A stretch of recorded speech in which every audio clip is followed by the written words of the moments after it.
को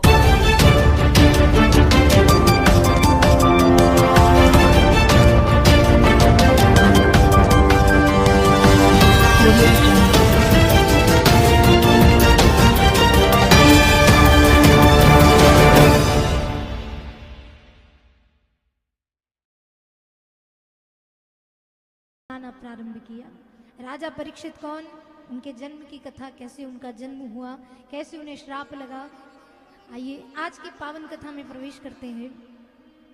और आज की जो कथा है, ध्यान से सुनिएगा महाराज, ये आज की जो कथा है वो कथा देवी देवता की कथा नहीं, आज की कथा एक भक्त की कथा है। किसकी कथा है? भक्त की, भक्तों की कथा है। और ऐसा सुना है, पुराणों में बखान आया है कि जहां पर भगवान की कथाएं होती है, जहां पर मेरे प्रभु की कथाएं होती है, वहां पर श्रोता बनकर भक्त आते हैं। कौन आते हैं? भक्त आते हैं। कि जहां पर मेरे प्रभु की कथा होगी, ठाकुर जी की कथा होगी, राम जी की कथा होगी, हनुमान जी की कथा होगी, तो वहां पर श्रोता बनकर भक्त आते हैं। पर भगवान ने स्वयं ने ये कहा है कि जब जब मेरे भक्तों की कथा होती है तो उस कथा को सुनने के लिए श्रोता बनकर मैं स्वयं पांडाल में आता हूं।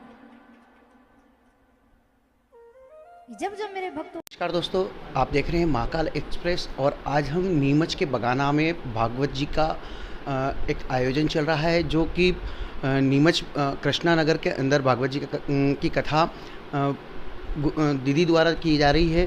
तो आइए हम इनसे जानते हैं कि किस प्रकार से आपके जीवन की शुरुआत हुई है और किस प्रकार से आपने भागवत कथा का अमृतपान कितने वर्षों से करवा रहे हैं।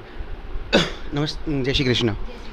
दीदी बताएं कि आप कब से भागवत जी कर रही हैं और कितने वर्ष आपको हो चुके हैं? जी, मुझे कथा करते करते 10 साल पूरे हो चुके हैं। और दीदी इसकी प्रेरणा आपको कहाँ से मिली? घर कह देना कि बच्चों के लिए सबसे ज़्यादा अगर महत्वपूर्ण कोई चीज़ होती है तो वो घर होता है। कि जैसे घर में वातावरण होता है उसी के अनुकूल बच्चे के अंदर वो सारे गुण आते हैं। तो हमारे घर में सब पूजन पाठी सारे लोग थे। फिर कथाएं होने लगी, कथाओं में जाने लगे जब छोटे थे तब। तो सारी चीज़ें देख करके लगा कि अपन भी ब्राह्मण हैं तो अपन को भी व्यासपीठ पर बैठने का अधिकार है। बस तभी से प्रेरणा हुई, तब से कथा के मार्ग पर चल रही। 10 वर्ष से अब लगातार जो कथाएं कर रही हैं उनमें आपने अभी तक कितनी कथा कर चुकी हैं और करीब कहाँ का आप कौन कौन से जिलों में आपने अभी तक कथाएं करी हैं? जी, कथाएं तो ऐसे भगवान की, प्रभु की कृपा है और 250-200 के समथिंग कथाएं हो गई है। नानी बाई के मायरा भी है इसमें, पर वो अलग से है। बाकी श्रीमद् भागवत कथा 250। इसके अलावा और कौन कौन सी आप कथाएं करते हैं? सिर्फ नानी बाई का मायरा और श्रीमद् भागवत महापुराण, दोनों ही कथा आप अमृतपान करवाती हैं जी। और आपको लगातार 10 वर्षों से ये कथा आप कर रही हैं जी। इसकी प्रेरणा मतलब परिवार रूप से ही आपको प्राप्त हुई है। आपका शुभ नाम? मुक्तामणिका तिवारी जी। मुख्य निवासी कहाँ की हैं आप? देवास जिला खातेगांव के अंदर 3 किलोमीटर अंदर गुजरगांव।